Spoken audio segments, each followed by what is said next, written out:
boy, stop being lazy. Yeah, and I became creative. And I learned how to create it. And now that pride's for me. So come see. Oh, come here. Welcome back to the Silver Lining Podcast. I'm your host, Sterlington, and this is your co-host and birthday boy today, Cam. How you doing, Cam? Hey, I'm feeling blessed, my boy. Feeling blessed.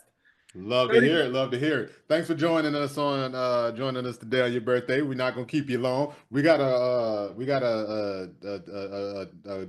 episode with some things that we need to go on here and go over. Some excitement that's coming up. Some good news. So, guys, just got their numbers. Right. Glad these guys are getting to go through that process, but obviously we can't talk about the rookies getting in numbers because a lot of them got the same numbers they had from college. At least I saw James Pierce did. I saw Josh Gray did. I mean, not Josh Gray. Jack Nelson did, but so did Jalen Walker. Now, for those who are unfamiliar, Cam, what number did Jalen Walker have in college? He got the infamous 11. Yeah. Yeah. And unless you are brand spanking new Falcons fan, you know who number 11 belongs to. In fact, we did a glaze session on him a couple weeks ago. I was just about to bring that up. Because that guy was that much of a Falcons legend. Like, seriously, he's personally responsible for, like, I would need all my fingers and toes for all of the happy moments that that guy's brought. So he's a legend in the franchise.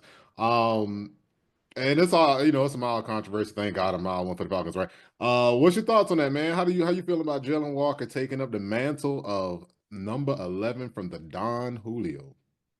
Well, one thing about the Falcons is we don't retire numbers, but we do have a Ring of Honor. Yeah. We got a Ring of Honor. Matt Ryan's in it. Julio will absolutely be in it. It's not yet.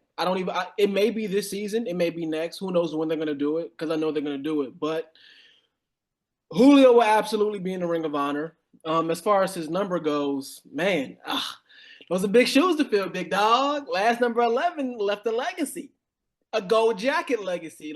And everybody's opinion on this is different. And I hate that he didn't get to go out with a ring. But in my honest opinion, if you are fortunate enough to get a gold jacket, that gold jacket is your ring. Because if we're keeping it a buck, certain players, just due to the nature of their position, can't go out there and win you a Super Bowl. And Julio did everything he could in that game. He had one of the greatest catches of all time. It just sucks it didn't roll our way. Unfortunate it may be. But hey, he's going to get a ring in the form of a gold jacket. So you are stepping into the shoes of a number of a gold jacket caliber player. So I'm hoping for gold jacket caliber play. Starting of a new tradition. It's tradition. And he's a rookie. I'm gonna be light on him. He's a rookie, but I want to see that upwards trajectory. I want to see him improve throughout the season, man. Those are big shoes to fill. I like it. I like how he wants that challenge. Hey, look, those are indeed some humongous clown-sized shoes to fill, because Julio could definitely fill them. Now, I remember thinking about it's a number is just a number. It's really more about the player. Jalen Walker had that number. So it's like, all right, yeah, who wouldn't want to keep their number?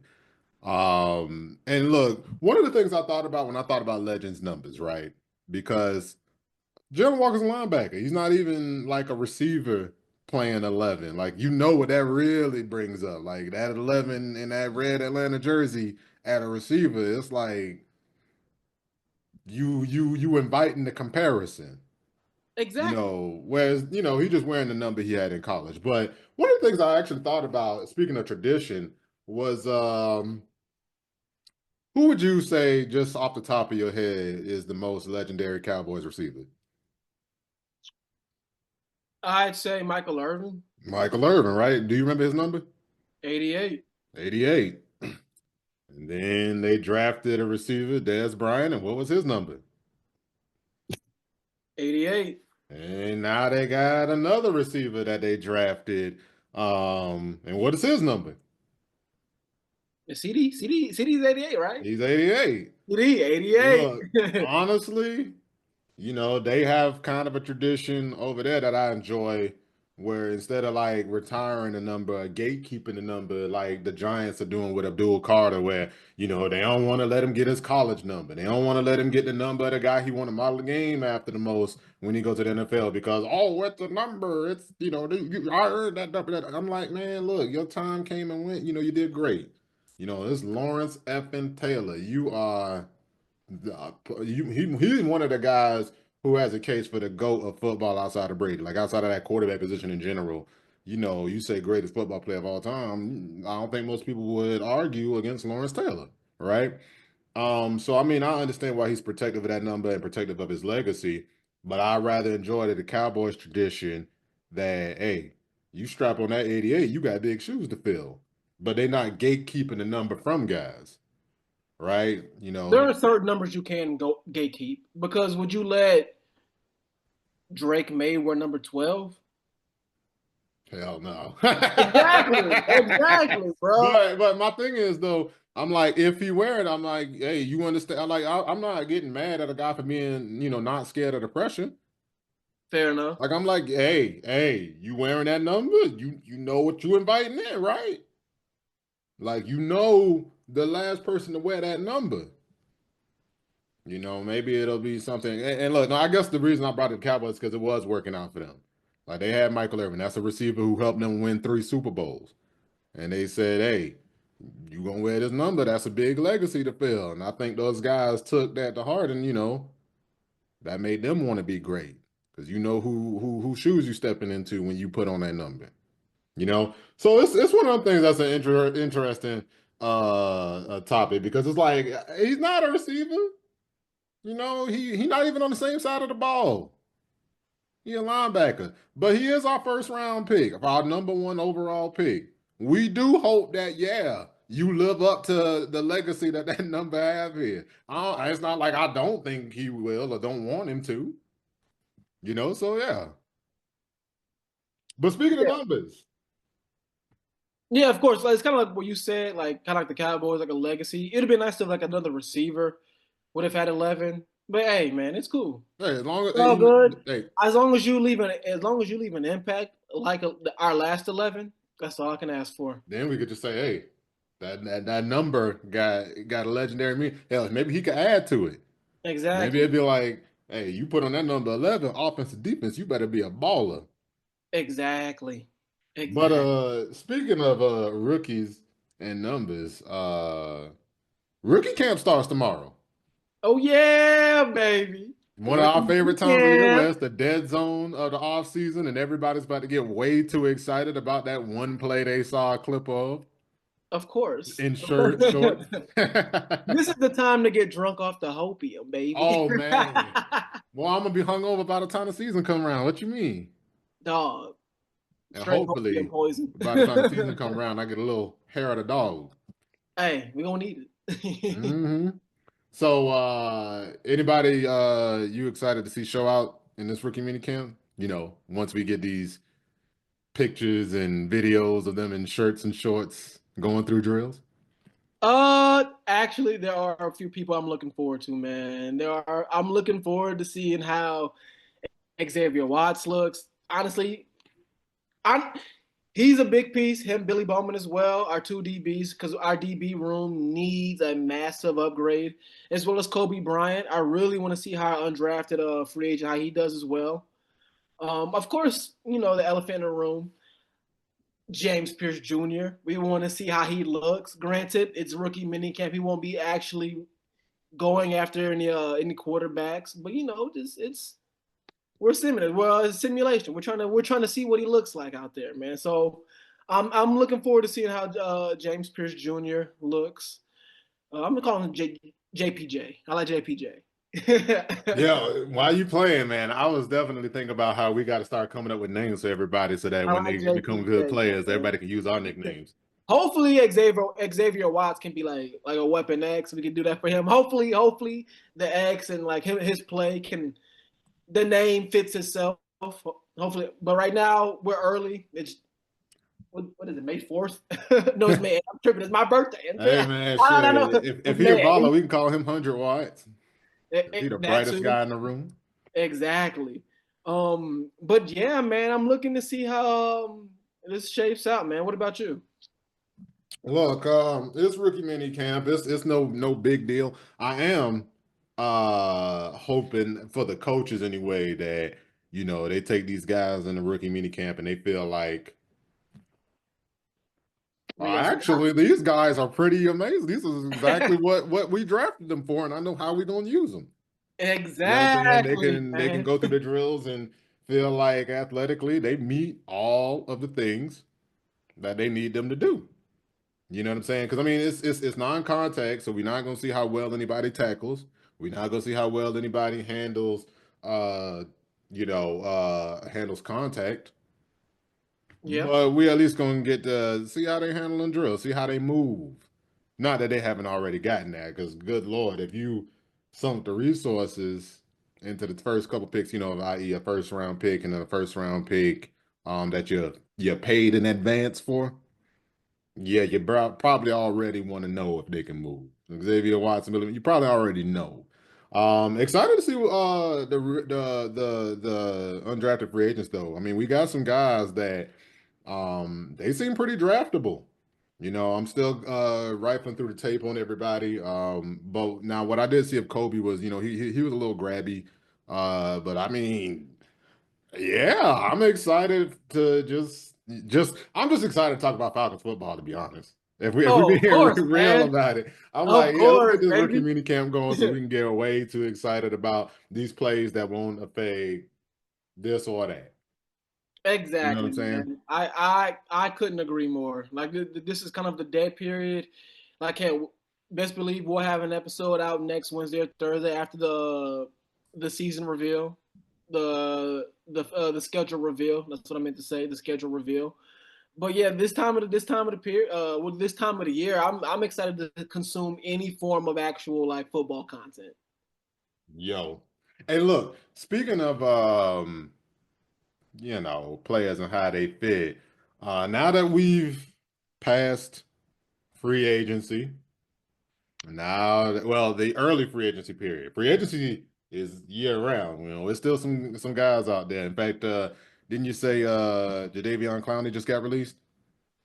I did. I've been meaning to bring that up, bro. So yeah, Jadeveon Clowney got released, and as a Falcons fan, I can't believe I'm actually about to say this, but I don't think we need to go shopping for Edge.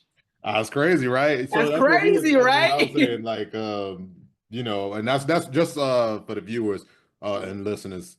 That's what I was about to get into next. Just saying, what holes we need to fill and who we need to fill it with if possible. Well, if any notable names are out there, but yeah, your boy Jadeveon Clowney just got released, and like you said, yeah, go and say it again, Cam. I'm going ahead and let you finish that out. Yeah, I can't believe I'm about to say this as a Falcons fan, but I don't think we need to spend resources at edge. I don't want to take away snaps from our rookies. I don't want to take snaps away from our young guys because we got a lot of young guys, a lot of hungry young guys, and I'm starting to get a feel of how this defense is going to play out.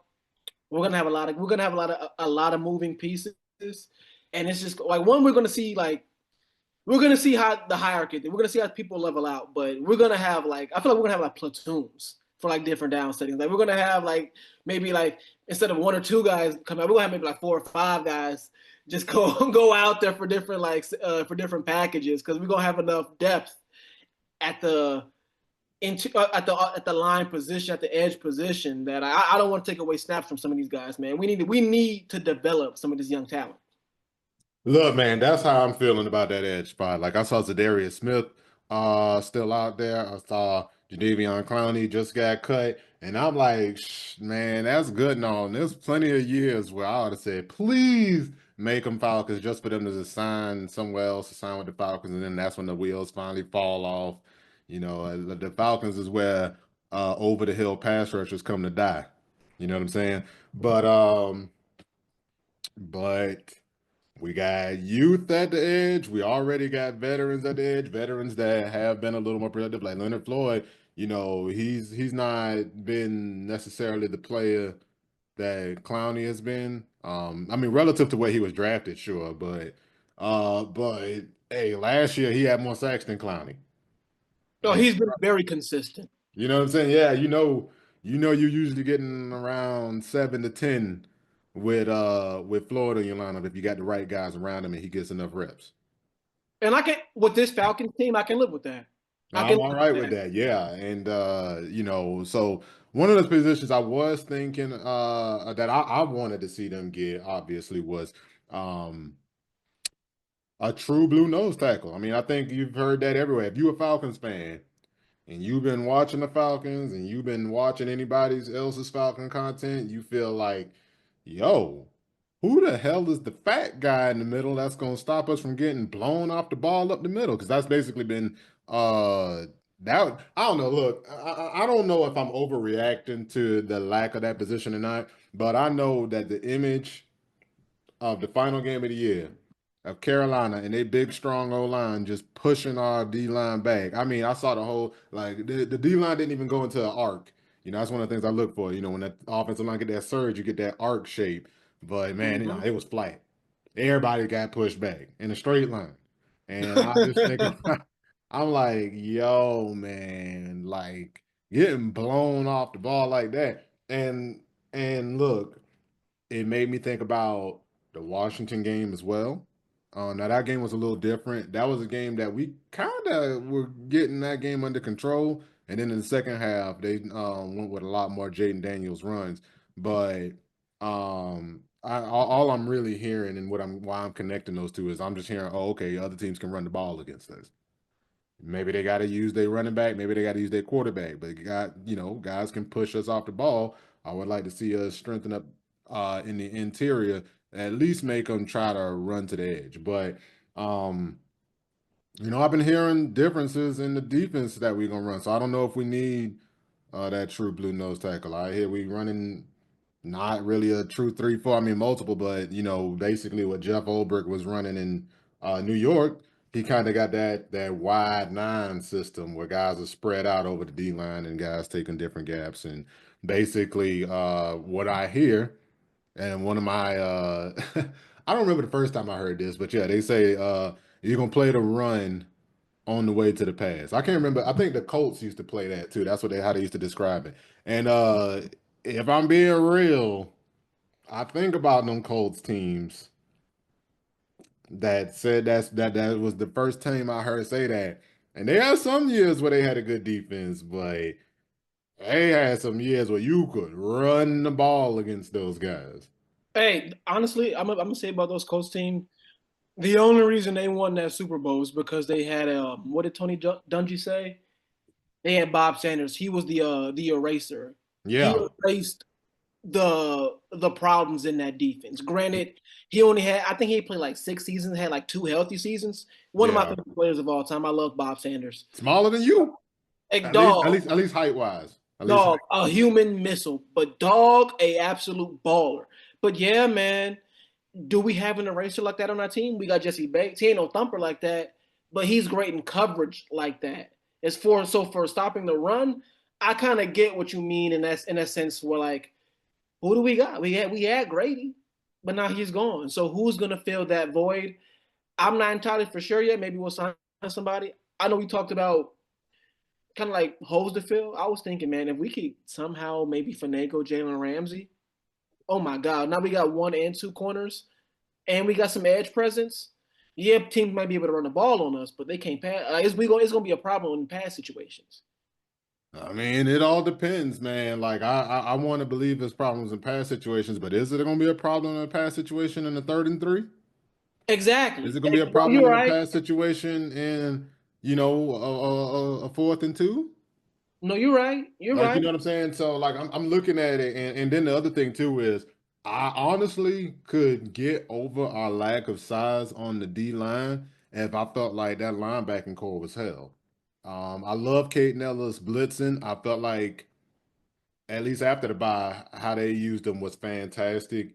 And also it even seemed like his run defense was better, but I know I think, in that linebacker room, we're gonna go through some adjustments. Devon Diablo, he's a speedy linebacker, but he's a smaller guy as well.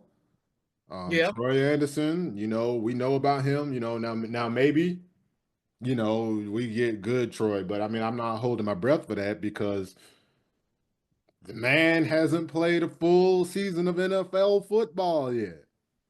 he I'm just hasn't. He like, damn, hasn't. Troy. If Troy could give you what he gave you in that New Orleans game, that first one in Atlanta, if he could be on the field for it all. It was like, damn, the one time he had a good game, he couldn't even build off of it because he got hurt in that game. It's a 17 game season, man. If he could give me like 13 games, bro, I'll take it. Like heck, I feel like Troy might end up being good for somebody else, or he'd just be that guy who get hurt all the time and then he out the league. But I'm really hoping Troy can stay Watch him be like, healthy. watch him be like Bob Sanders, man. Watch him have like 2 healthy seasons. We pay him, and then the rest of the time he's just hurt. Bro, look, I'm knocking on wood, man. I hope and pray for that man and his health. Because Oh, absolutely. he gonna be a good. I think if he gets the reps, but he's not getting the reps. And my point is, in mentioning all of this, is that I don't know how well our linebackers are gonna be filling these gaps, and we're gonna probably have to play with 8 in the box at times because that's I think run defense might be a problem. But when you talk about the pass defense. Now, what I will say is, if we do have the personnel that is attacking style guys, right? We got guys that are quick off the ball, guys that can get upfield, guys that can attack the quarterback. But even then, I still have a little bit of nervousness because I'm like, well, I'd love to see us get the quarterback. The problem be when them quarterbacks mobile. You know Exactly. what I'm We saying? struggle against mobile. And that could be one of them Struggle. times where Jalen, huh? Go ahead. So we struggle mightily against mobile quarterbacks. Every time, man. Every time. And I'm thinking about the teams we playing, and another issue out of that Carolina game that I saw was just not even just them bullying us around, but Bryce Young ran a lot that game. Mm-hmm. And so we dealt with the mobile quarterback issue. Now that's one of the areas I think Jalen Walker is going to help, right? Like his closing speed when he's a spy is really good. You know what I'm saying? And honestly, one of the things I am seeing now, one of the things I am excited about is when you talk about attacking the ball, the defense has put together that as an identity as far as the personnel they got. They got almost all guys that are at their best going to the line of scrimmage. So you talk about when I put on the film of Jalen Walker, I did not think he looked very comfortable in coverage. I didn't think, well, not necessarily comfortable, but I didn't think he looked fluid in coverage, right? But man, he looked like a whole different player when he running to the line of scrimmage, right? James Pierce Jr. Actually, James Pierce Jr. He looked strangely comfortable in coverage, even though he's probably going to be the guy who's on the line more often out of him and Jalen Walker. But when James Pierce Jr. dropped back in coverage, it looked like he was his. I don't know. It's something about how he moved just looked comfortable. You know what I'm Yeah, saying? very fluid. So and you know what? I hope they running those drills in rookie minicamp so that the Mm-hmm. coach can see what James Fields Jr. can do in coverage with his legs. Exactly. Right? Ha. Um, but yeah, Caden Ellis, he at his best when he attacking the ball. Jesse Bates at his best when he attacking the ball. Xavier Watts, Billy Bowman, like all these guys are at their best attacking the ball. You know what I'm saying? Going to the line of scrimmage. So that's gonna be one of them things where I'm like, when they say, hey, we gonna rush the quarterback on the way to the passer, excuse me, stop the run on the way to the quarterback. I see the vision. I see the vision, right? But now what I will say, and what I'm still hoping for, is they bring in center competition. Now, to be fair, I'm okay with Drew Dalman being the. I mean, I'm okay with Ryan Newsel being the starter if he earns it in camp. He go out there in camp and have to beat somebody else out for that starting position. I'm okay with that. I don't want you to just toss the keys to the homie like it's his. Tell him Mm. it's his. No, no. That ain't your then what no. It's a meritocracy. Make him earn that. Now, how you feeling about that center spot? What do you want and how do you envision that center spot going? I honestly couldn't have said it any better myself, man. Ryan Newsel is good, but he hasn't proven himself. Like he has. We've seen the tape. Yeah. He's about on par with Drew Dalman. He's about same caliber. They're very similar. There's a reason why we let Drew walk. That being said, don't just give him the keys. Let him earn it. Let him compete with somebody. And at the very worst, we got more depth at the line position because anything can happen. Man, it's next man up. It's NFL. Right. That's what I'm saying. Like let's just bring in the competition, make sure that when faced with the alternative of another option at that position, we still feel comfortable with Ryan Newsel. I mean, Ryan Newsel, look, I know that I didn't see a drop off in pass protection. Right now, what I am a little concerned about is that we might see a drop off in run game, and also he hadn't worked with Penix. But even if we bring in competition, no matter who we bring in, is somebody who hadn't worked with Michael Penix before. So, I want somebody who can call coverage. That's why I was kind of out on a rookie center, um, mainly because I'm like, man, I don't know if this dude gonna be able to call protections. And I want as little on Michael Penix Jr. plate as possible. Mm-hmm. All right. And no matter who we bring in, we still messing up the cohesion of the unit, no matter what we get in a new center. So it's some things that need to happen. Now, there are some tests out there. One of the tests I want to see is every year this guy plays, he kicks our ass. I want to see how Ryan News will handle Derek Brown in Carolina. All right. Yeah, me too. Me too. And look, just so you know now, guys, I'm not champion Carolina. I'm not thinking that they the biggest threat to win the NFC South or anything. It's certain guys who I'm like, damn, even when we play them, we supposed to whoop their ass, they can do that to us. That's what gets me focused on Carolina. Like I'm like, last year, that was a game we were supposed to win, and then these are the things I'm seeing out of the Falcons. Like, don't get me wrong, would we have gotten the worst draft pick if we won that game? Yeah, we would have. Were we gonna make the playoffs if we won that game? No, because the Bucks won their game. But that would have given you your first winning season since 2017. So I was still excited about that game. And it was Mm-hmm. at home. You know what I'm saying? We had Michael Penix Jr. and the offense put up 38 points. If somebody would have told me, yeah, we started Michael Penix Jr. against the Panthers, you got a chance to, get that first winning season and since 2017 under your new coach, like how you feeling about that? Oh, your offense also scored 38 points. Before the game, somebody told me that I'm like, oh yeah, we won that, boy. We might even be in the playoffs. We might have won the division.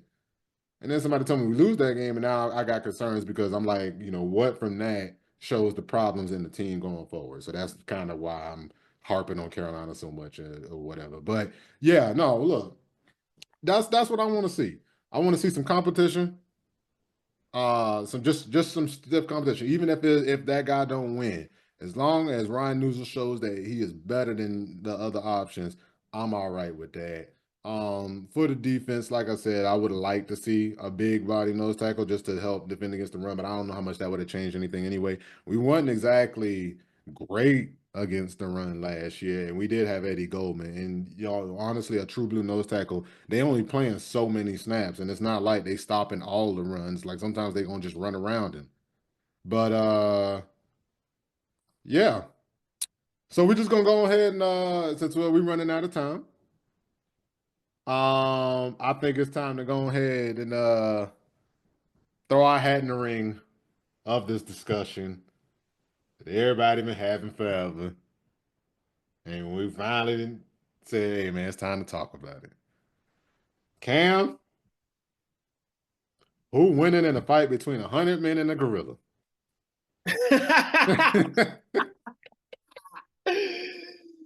Oh man, I did not think you had that for the surprise item for today, man. I love it. I love it. You know what's funny? I actually gave this like quite a bit of thought. Me too. That's kind It's of why like I wanted to slip it in. I thought about Because that like way when too people talk hard. about 100 men versus a gorilla, are you talking about 100 men just hands and feet? We got no weapons, No weapons. no weapon. All right, bet. I, I got a plan. So 100 men, if we just it is 100 regular Joes, regular dudes. All right, man. This is what I'm doing. Because ain't no way you can kill a gorilla with just your hands and feet, man. That's Granted, really the hard part you about it, bro. could. Doing it barehanded. That's the thing. The thing about man is because we've been killing larger animals than us for millennia before the invention of farming, we were just hunters and gatherers. So humans can do this, but we've always had weapons. Yeah. So that being said, this is my plan. It's 100 guys. We're drawing straws. We're drawing straws. The first 20 guys, with Man. the 20 guys with the shortest straw, y'all gotta go up. And I'm anticipating the first 20 guys dying. And if they do die, I bet. Now from there, we're gonna. Oh shit.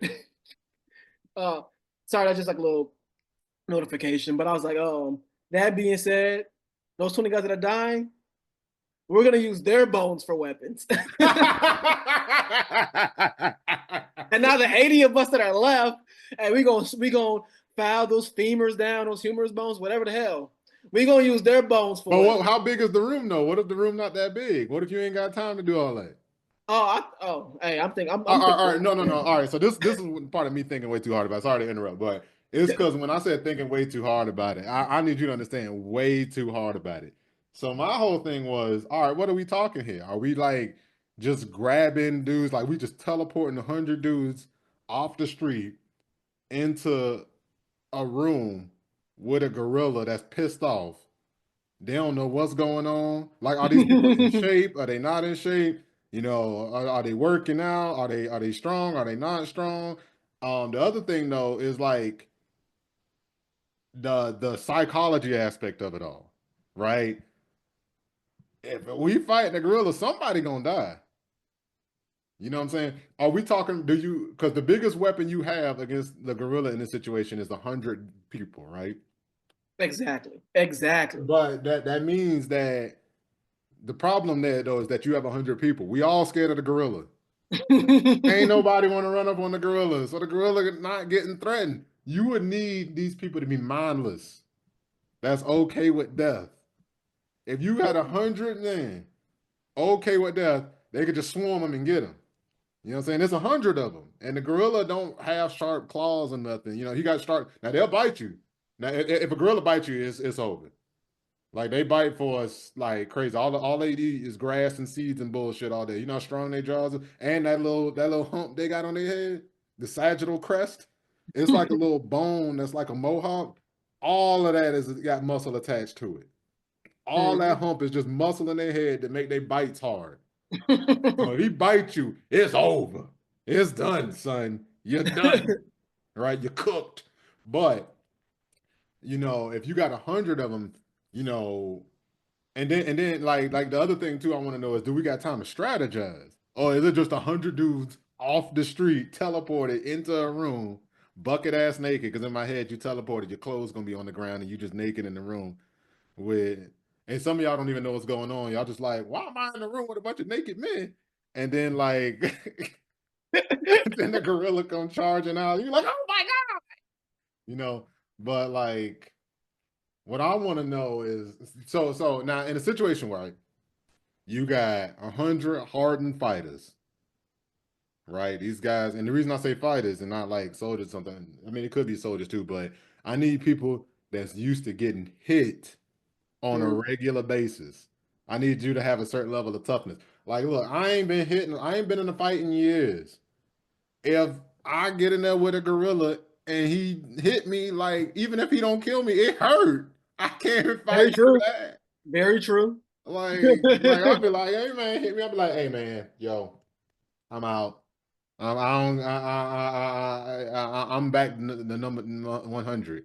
All y'all, the rest of the 99. I've done my part, but Dude, bag, Nah, right? man, because I'm just like, think about a gorilla, man. You don't see them videos of gorillas like in the forest and they walking and they got like all the people around them, and then the gorilla just grab one dude and just keep walking. Don't even break stride. They just grab you and drag you along. I'm like, boy, he walking on his knuckles all day. You know how strong his arms and forearms is and back muscles is? Dude, have you seen gorillas fight other gorillas? Boy, and Dude, the noises that shit make. dude. I'm like, boy, you are a toothpick. Hey, you know what's funny? Remember when you said we have to get they bones and to fight the gorilla? Hey, apes use tools. See, What if he grabbed the process bones and think the was same thing? because you said we stuck in a room. My thought process is we had like the zoo or something, and it's like an enclosure. And I'm just like, Okay. I bet 20 of them jump down in. Then how we gonna get their bones out? Then if they die, Oh boy, if you got to jump down into it, man, it's over, bro. it's He'll over. spawn kill the fuck out of all you. Yeah, it's over with, bro. Like, granted, man is clearly on top for a reason because we have higher level thinking and can create weapons. But without them, we just soft. We're toothpicks to them. Oh, Without dog. weapons, the animal kingdom can destroy us. That's what I'm saying. Like the part, like it's really to me. I think it really comes down to the mental aspect that is everybody okay with dying. If everybody is thinking with their self-preservation, that gorilla gonna kill at least like 50 of them. He Oh, gonna get through at least absolutely. half. Absolutely. In this case, to minimize the damage, everybody got to be okay with dying. Yeah. And Like if I'm we all running from the gorilla in a swarm and the gorilla an enraged gorilla, man, he gonna be one shot in everybody. That's yeah. the real scary part. If he one tapping everybody, you know what I'm saying? Because he really does have punching power to kill somebody with one shot. With one shot, They do. They do. Yeah, so yeah, it's not a good look. Who ain't a knows? good look, bro. I don't think we could do it, bro. I don't think we could do it. Yeah, I mean, with 100, I think we could, but like I said, it's with some special parameters that everybody is comfortable with death because, like, we not winning 100 with no death. Somebody's gonna die. All right, Oh, absolutely. all right. Well, look, Cam, you got anything else you want to say? I know you got a dinner to get to. Got some Hey things to man. do. How you celebrating your birthday? Hey man, nothing crazy, dog. I'm a big family guy, man. Having dinner with my mom and my uncle. Nothing crazy. And after All that, right, may have a drink with a friend or two. Nothing there you crazy. go. So, just enjoying it. We getting older, so we ain't going crazy like we used to. Not like then. If I go crazy like that now, I might die. Oh, or gonna feel like death for like the next 2 weeks. I ain't trying to do that. Can't do that Don't right do now. that, man. All right, man. Well, look, I'm so glad you can still join us today. Everybody else who listened and watched this today, so happy you guys could join as well, guys and gals. You know, we don't want to misgender anybody. But yeah, thank you so much for joining us today. Please like, subscribe, share, hit the little bell when you want to know some real niggas uploading. Peace.